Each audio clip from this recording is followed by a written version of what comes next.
I'm going to tell you to make some money when the Broncos and Texans play this Sunday in the NFL. One of the biggest games this week, playoff implications, and there's a good money-making opportunity, which I'm going to give you free here in just a moment in this video. Hi, I'm Steve Merrill, WagerTalk.com, back here on Wager Talk TV, and we're breaking down the battle of 6 and 5 teams, Broncos, Texans, and the winner is going to be in the playoff race. The loser could very much be on the outside looking in for that final wild card spot in the very competitive AFC. And who would have thought the Broncos would be in this situation at all back a month and a half ago? In early October, this team was standing 1-5 straight up, but Denver has since won 5 straight games to climb to 6 and 5 overall. Meanwhile, the Texans, coming off a big loss last week against division rival Jacksonville, do they regress a little bit here? We'll find out, and I'm not going to try to guess the side here. These are two teams playing pretty well overall. Houston had won 3 straight before that. Instead, let's look at the total, and I think that's where there is value and a money-making opportunity in this game on Sunday at 1 o'clock Eastern on CBS, and that's over the total between the Broncos and Texans. As I checked the Wager Talk live odds screen early in the week, we saw that this line opened anywhere around 44.5, 45, quickly bet up to 47.5, even some 48s out there. Crossed it over that key number of 47 already, but 48 is another key number. And as long as it stays below 48 here, I think there is some value with the over on Sunday afternoon. Both quarterbacks playing well. Russell Wilson playing much better than last season. He's had a QB rating of 92 or higher now in each of his last 5 games. Meanwhile, rookie phenom C.J. Stroud, most likely the rookie of the year in the NFL, number 2 draft pick overall. And by the way, how fortunate were the Texans that they won their meaningless season finale last year? Otherwise, they have the number 1 pick. They win and lose the number 1 pick, come in second, and that means the Panthers take Bryce Young, who has struggled, and the Texans get C.J. Stroud. Now, maybe Bryce Young would have been better on Texans. Maybe Stroud would have struggled on that terrible Panthers squad. But it is pretty ironic that they win the game that they didn't want to win or didn't need to win and end up with probably the better quarterback. Hey, by the way, comment below. I read all the comments. I reply back. Let me know your thoughts.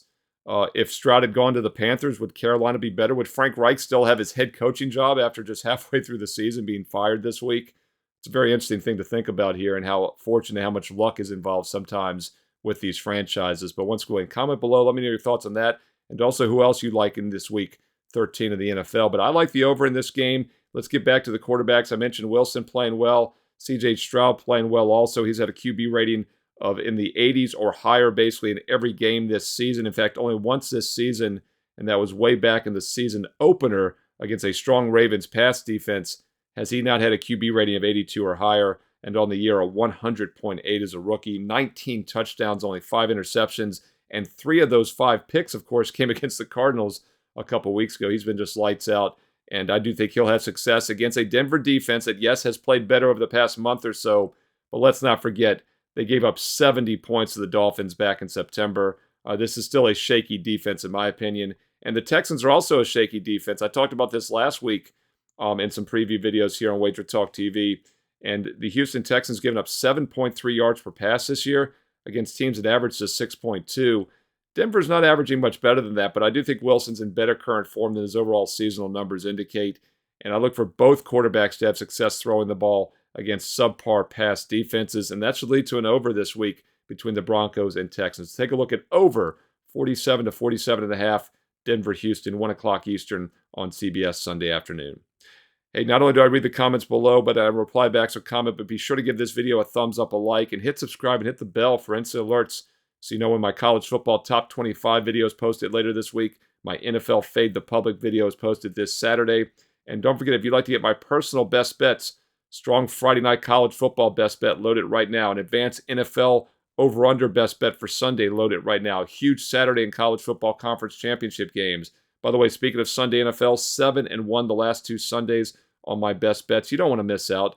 You can do a daily package for $39 or save big and earn big with a direct subscription. I have a 3-day, a 30-day, and a 365-day special offers available. You figure out which all-access package works best for you and use the special promo codes that are on my page right now, Steve Merrill, WagerTalk.com. And, of course, you can get there quicker with shortcut WT.buzz/SM. Works out to less than $3 a day with that annual package. Or try the 30-day. Works out to less than $8 a day for every sport, college and pro football, but also college and pro basketball on a daily basis. Check out those great special offers and also check out daily free plays on my page, Steve Merrill, WagerTalk.com.